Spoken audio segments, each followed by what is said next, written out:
Welcome to another Wisdom Pod with Dino Michetti with us today. He's General Manager North America at Airship. We're going to talk about media. We're going to talk about Dino's role in North America for Airship, which is a pretty decent company, airship.com if you want to check it out. Everything you need to capture customer value inside and outside the app. This podcast is brought to you by podpire.com. That's my podcasting company. If you want to start, scale, or be invited to podcasts like this one, you can go to podpire.com to monetize podcasting. Dino, welcome to the pod. Can you tell me a bit more about yourself and a bit more about Airship? Absolutely. Thank you, Charles, and thanks for having me here today.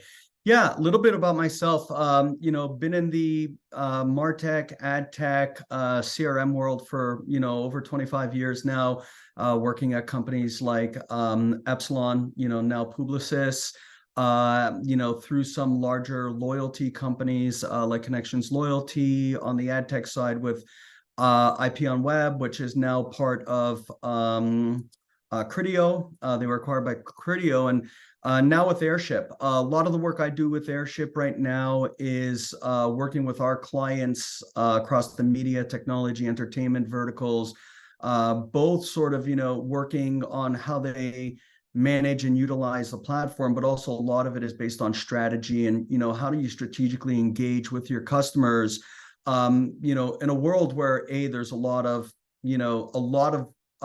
channels basically to communicate with your customers in, or for them to receive information from, but being able to sort of break through the clutter at the end of the day and get the right information to the customer. Most of it, I'd say we focus a lot on the mobile app itself and the mobile phone. So anything you would do on the mobile phone, we're trying to help guide the customer experience basically for our brands through the mobile device.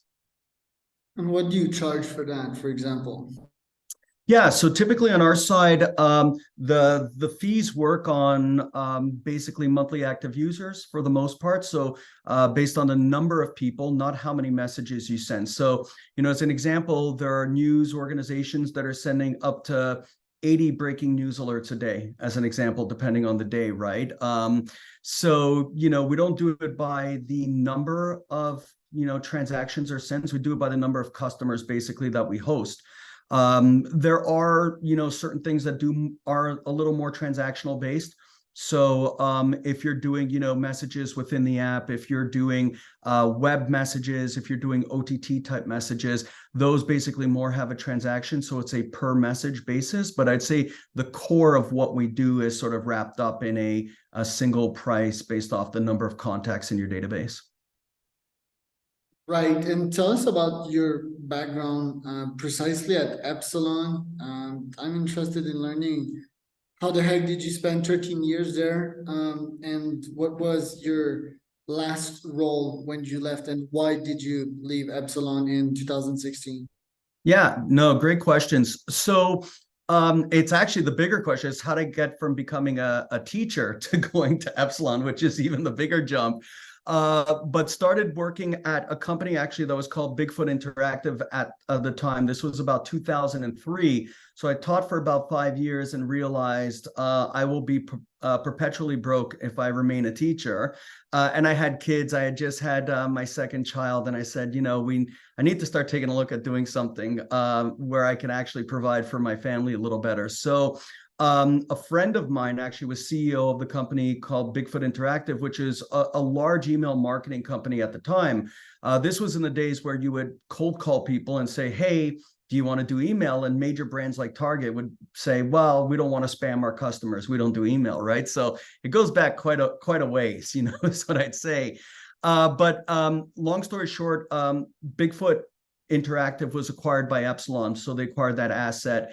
I had the privilege basically of being able to work with some really talented people at Epsilon who gave me the opportunity to sort of get past, I think, just an email background and started to get me involved in more of the CRM parts of the business, the data sides of the business, the loyalty parts of the business. So sort of grew in Epsilon from, director level to VP level to a senior vice president and EVP level.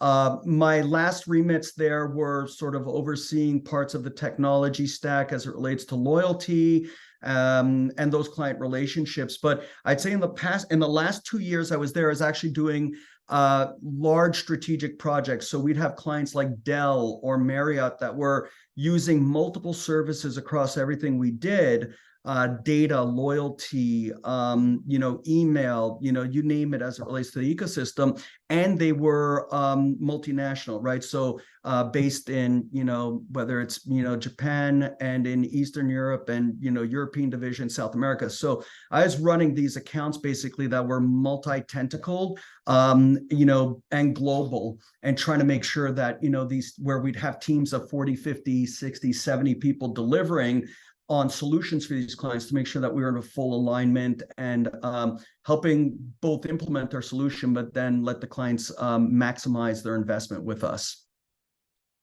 Wow, it's the first time I hear a teacher say that openly, but we all know that teachers don't make a lot of money. Most of them are in it for the heart.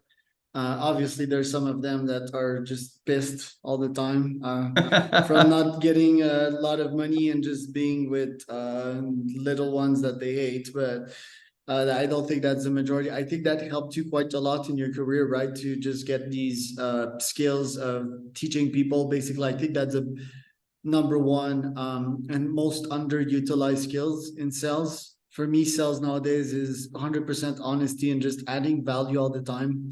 If you add value, people will give back. And if they don't, who cares? It's fun to give back to the world stuff for free. So I think that really helped you. What do you think about that?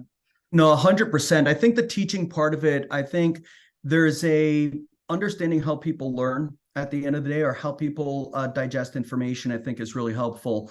I think also, one of the areas where I felt I was pretty good at on the client relationship side was listening, just really listening. So what is the client asking for? What are their core needs? And maybe asking probing questions like, how do you, what do you think about this? Or what's really driving that decision within the business, right? And the more information I had, I was very good at sort of storing and processing the information, so that in everything we were doing, to your point, like, it's not like it wasn't a 1-for-1. If I did something for a client, I expected revenue in return at the end of the day. It was as long as I could continue to bring value to that client, whether it was, within the purview of the business that we ran, or whether it was just, hey, holistically, I think this is something you need to look at because it's transformative and, something that I think you guys need to be considering, right? So, I've tried to sort of take the idea of both learning and teaching and putting it out there. And I think that's where you build the best relationships, is when you have the ability to sort of understand a client's need, and it's not, you have a relationship that's symbiotic, right? So I'm providing value, even though it may not, turn into $1 for me today. 3 years down the road, when we go to RFP, the client goes to RFP, what typically would come back in the accounts that myself and my teams were managing were, they were saying, hey, that Epsilon group or that Airship team, they're an extension of my team. We're not going to leave them. And even if our technology, at the Epsilon times, even if our technology wasn't necessarily at par with where the industry was on certain things, they say, doesn't make a difference, because the partnership's what's critical for us. And we know that this team is 100% aligned to our business and our goals. So it's those intangibles that I felt, made our teams really strong. And why did you leave exactly? 13 years, that's a lot. It's a long time. So I think there was two things there. I think number one, it's a long time. And I think there's always the question of getting boxed into, one thing, and that's great. And even though it was a broad set of skills. There was this idea of, how can I bring more value potentially to a larger organization in a bigger role? So, from my perspective, there was a question around, well, what is the next, big step for me? And at that point, it was moving into the C-level at a company called Connections Loyalty. A lot of people don't know what Connections Loyalty is. They actually were just acquired by JP Morgan Chase, but they were the front end and fulfillment, the back end of all the loyalty programs across all the major credit card companies in the world. So if you are in North America, I'm not going to say the world, because Latin America, and there are places that don't do loyalty in that way. But if you think about the Chase, Ultimate Rewards program, the Citi Thank You program, the Cap One program, we ran the front and back end for all the rewards travel, the gift cards, everything that they did. So, it was moving into a C-level role in a $3.5 billion company. Was something that I felt personally that I wanted. Like, this is what I'd worked for most of my career to get to that level, and had to take the opportunity when it came up, sort of, to make that move at that point. Right, and that led you to another business after that, again in loyalty. AdTech. Yeah, well, I see CX loyalty here, connections. Yeah, that's loyalty. Connections Yeah. loyalty. And tell me, like, why did you decided to niche down in the loyalty niche, which apparently is pretty big because most of us are not aware of that. Yeah, I'm fascinated by how customers or consumers engage with brands. To me, the story of how you cut through clutter to get to somebody with the level of value right at the end of the day, I think is critical. And, one of the questions I was asked maybe about 15 years ago at a conference I was speaking at was, how can I create loyalty without giving something away? It's really difficult. We can't do it, and I came back and I said, I totally disagree with that comment. Because if you take a look at Apple, right? If you take a look at Tesla, if you take a look and, through brands out there, I said, they don't give anything away. Actually, they charge you a lot more, but you are paying for the brand more than anything, right? If you put an iPhone in front of an Android, Samsung phone as an example, or not Android, the functionality in an Android is a lot stronger. From every aspect of the phone, it's a lot better. But at the end of the day, there are loyalists in North America. North Americans are loyal to Apple, right? At a level that is incredible. And I sit back and I struggle with that. I think you're based in Mexico. I think there's probably a lot of Huawei devices down there, right? And Android are typically sort of some of the biggest ones. But, loyalty to me is more than just, hey, I'm going to stay at this hotel, so you give me points, right? It's what value do I derive from the brand, and do they know me? So from my side, I just love the idea of loyalty. I love the idea of collection of data, using the data to create unique experiences for customers so that you could differentiate yourself. Like, how does Delta differentiate from United Airlines as an example, right? Especially as most of them now on the airline side are just cutting most of their loyalty programs. How are you going to create differentiation so that when somebody goes to travel, there's a reason why they travel with, let's say, a United Airlines every time, or a Delta every time, right? And it's usually because you're creating this, an experience for somebody that actually differentiates, where they say, yes, I want to do that. So that was the power for me of loyalty, and why I was, fascinated. And still to this day, if you think about this, right, guaranteed we all have our mobile device within 3 feet of us. If not, I can't remember the word for it, but it's like there's this term for the fear of not having your mobile phone with you. You start to panic. Technology anxiety, yeah.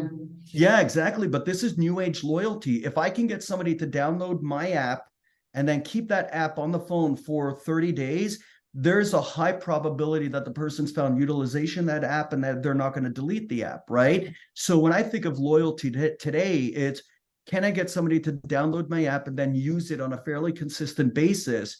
And if the answer is yes, then you've created loyalty without necessarily giving anything away. But the beauty of it is you have to do it in a way that you're bringing value every time somebody goes into your app. And it's not just, hey, I've got something to sell you, right? Are you bringing value? If you could bring value to the customer, I think at the end of the day, they reciprocate back with loyalty. So. And how do most brands do that? Like the top 3 loyalty hacks that you deploy and that you have the best response? Is it still the same old gift cards and partnership with other brands? Like, what is attractive for a customer to constantly come back to your app? Yeah, I think there's a couple of things, right? I think the first part is there's utilization, right? Can I get the information that I need or that I want quickly when I get into the app? And so that's the first part. So you got to let the flow has to be pretty straightforward. It has to be easy. I think the big thing there is has the brand trained the customer on how to find value within the app? So as an example, think about like content, all right? Whether you're Spotify or Pandora at the end of the day, right? Those are two brands that people are pretty loyal about. And the reality is, do they create the ability for me to listen to music that's been curated to what I like, or introducing me to new things? Do they make it easy for me so that when I open my phone, it's right there, I hit a button, it's done? Or if there's new functionality that comes out or new things that they're doing, to be able to sort of engage me in a way through the app to say, here are all the other things you could be doing, and here's all the other value that we bring to you. If you're ready to use it, we'll show you how to use it right at that point. I think that's a perfect example of clients, that are really sort of diving into loyalty and determining, how value is being driven, how engagement is being driven, and then basically modifying their programs to that. So generally speaking, what is the size of the brands that you deal with? Are we talking about 50 million and up a year? The size of the brands are, billions and up. So if you think about like the brands that I'm working with, we're working with the C-level at brands like, NBC and CBS and Globo down in South America, right? Which is, if you look at the size of Globo, I believe it has the largest viewer base because it's the only, broadcast company in, pure broadcast company in Brazil, right? As an example, Univision, as an example, Fox. So if you think about the major media brands, if you think about theaters like AMC theaters and Regal theaters, right? A lot of the stuff that was just promoted by AMC for the Taylor Swift, movie launch was stuff that we were helping doing and promote through the app, basically, and sort of driving some of those unique experience. We're doing a bunch of stuff on like with major sports brands, the NHL, Phoenix Suns, right? Where we're doing like not just, messaging, but like with Phoenix Suns, they're doing stuff like if you're in the arena watching the game and, the Suns score 30 points in the first quarter of the game, they're giving you sort of through a mobile wallet that's hosted by us, they're giving you, coupons or free bet with one of their partners at DraftKings because it's in it. So they're doing really, really cool things like that. So the brands, typically I'd say name a major brand and we're probably doing something to help them drive engagement with their customer through some of their different apps and channels. Pretty impressive. PGA Tour, as you look back here, PGA Tour is one of our clients as well, and they've actually created some amazing experiences both in the app if you're watching on TV, but also if you're on site at one of the tournaments. They've created an amazing experience when you're on site to help you track the golfers and know where they are, engage with the hospitality suites and everything. It's just, they've done a fantastic job as well. Right. And let me ask you, what's the difference between your CEO role and Brett's CEO role? Because you're CEO of North America, Brett is CEO of Airship. So yeah, how do you separate responsibilities? Yeah, I'm general manager across media and entertainment and technology in North America. So I have another peer in North America overseeing some of the other verticals. Then I have a peer in Europe that's overseeing most of that. Brett actually oversees the whole organization. So Brett's our CEO across the whole business. He guides the corporate strategy. He's guiding sort of our investor strategy. So yeah, Brett's basically, I would say, the brains behind the operation, and then he's actually great at soliciting a lot of feedback from, people like myself and one of my peers, Daniel, and in terms of what are we hearing in the marketplace, what are our clients asking, what are the hot topics within our verticals, so that as we plan our product roadmap, we are all involved then in terms of having those discussions, or even bringing our clients in to say, hey, listen, we do a really, really good job of bringing clients in to talk about their needs and how, those are changing in sort of an environment or world that's changing very quickly from a marketing perspective, and getting that feedback and, going to market. It's interesting. We watch some of our competitors come in with functionality and big hoopla around launching certain things. Are like, that's great, we launched that 5 years ago. We've always been way ahead of the industry because we're getting a ton of client feedback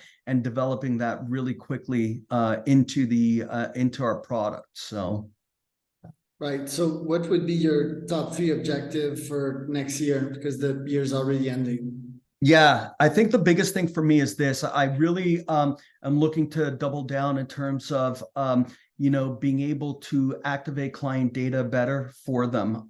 So it's both combination of the data that is being analyzed and then sort of pushed back in real time into the app to drive customer experience. I think that's one of the key ones.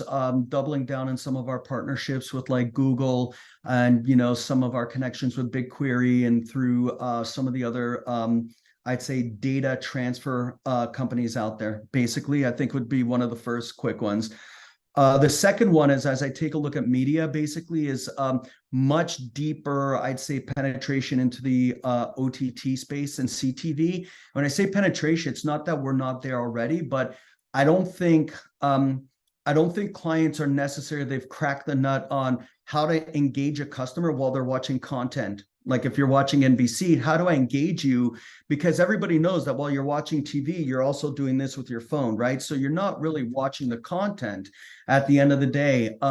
We've done a lot of things over the past year with testing multi-screen viewing. So while you're watching content on your television screen, at the same time, you could be in the app for that show and interacting with the content that's on the screen directly in the app and actually have it, change the outcome of, let's say, Big Brother, right? Like, so you do live voting or who do you want to do this, basically, and it actually then gets passed back into the show in real time and happens. So you actually feel like a part of it. But now they've got you sort of engaged from an advertising perspective as well on one screen as well as on your phone, right? So I think diving deeper into that and building out, deeper use cases around that. And I think it's, continuing to sort of learn and adapt to where the market's going. Mobile, I think, is still a fairly evolving channel right now.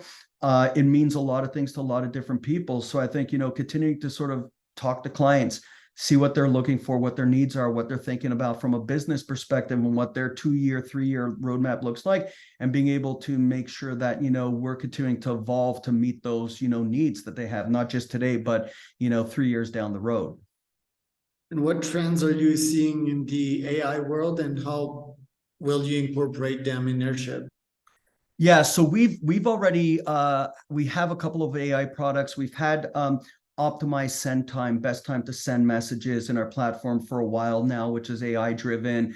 We have an AI basically UI that can, basically rewrite your content and change the tone and everything based off of sort of what you're trying to drive from an engagement perspective. So we see some of that from a platform perspective. The biggest thing we're seeing right now is the AI on the data to make better one-to-one decisions on your message targeting at the end of the day, right? So how do we get the right person when they're in an active phase, whether it's a purchase phase, whether it's a viewing phase, and then what message or what content are you providing to actually keep them engaged either longer or get them more engaged, more pages deeper into the app, more deeper views into your content, right? AI is just, I say we're tip of the iceberg, obviously, right now. I think, in some of the stuff that I'm watching our partners like Google doing, it's just incredible to see the amount of development and enhancements they've made in a very, very short period of time in terms of driving incremental value for their clients on that. Do you ever ponder that you started as a teacher and now you're general manager North America at Airship? Like, how does that feel? It's an interesting question. So there are times where I look back to where I started and, I'll be sitting in a room with, C-level executives at a multi-billion-dollar organization. And I'll be thinking like, wow, I can't believe these people are listening to me. I've never taken a marketing course. I've never taken, it's all experience, right? At the end of the day, and sort of being able to work with these brands. And like I said, it's digesting information and being able to sort of assimilate it in my head and then sort of come out with thoughts and ideas to help build programs, right? There are those times, it used to happen more often, but there are the times where I'm sitting in that room with, the question of, how did I get here? And do I deserve to be here, right? And And, you know, there's always, I think, that knowing where you came from and where you started, you know, you're like, interesting, not the typical path you would have thought of. But, you know, at the end of the day, what I love about doing what I do is I've been successful doing it because I think I'm, you know, inquisitive. I'm trying to sort of, you know, understand the challenges. And I think I'm, you know, fairly, what's the word I want to use? Analytical enough to be able to take a look and say, okay, I think we can solve these problems. I understand technology enough. I've done a lot of teaching of myself on coding and those types of things, but I think it's like bringing it all together to say, here's how I think we can bring value for you. And, you know, I come back and, you know, like I said, there are times where I'm like, how did I get here? But, you know, there's always the, yeah, it's because I've driven value for my clients. And, you know, that basically, you know, over a career of that, you sort of, you know, it's a small community basically. So, you know, you tend to meet a lot of people and a lot of people talk. And if I'm doing good things and bringing value, I think, you know, clients understand that. Where again, we find out more about you, Dino? Yeah, I think you could basically, you could check out, I post fairly often on LinkedIn. So you could check out my profile on LinkedIn. For the most part, I think that's probably one of the best ways. You could check out our content on airship.com. I typically post a lot there. And then anything that I do from an industry perspective, whether, you know, speaking engagements or down to articles, you know, those types of things, I'll typically post on LinkedIn. So if you want to follow, you could definitely go onto my profile. Was Charles Cormier as your host and Dino Michetti for another CEO Wisdom Podcast.com.